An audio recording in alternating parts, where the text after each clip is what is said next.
As men reach their 40s and beyond, especially those who have experienced prostate issues or weakening of the pelvic floor muscles, it becomes more common to notice small bladder leaks during coughing, laughing, or even simple movements.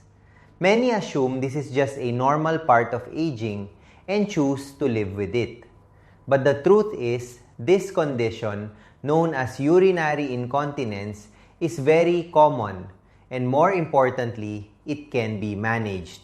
As a doctor with over 12 years of experience, I've seen how this issue can affect a man's confidence and daily comfort.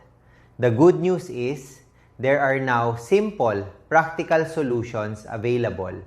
One option I often recommend is switching to leak-proof underwear. Briefs are specifically designed with advanced multi-layer absorbent technology that helps capture and lock in moisture, keeping you dry and comfortable throughout the day.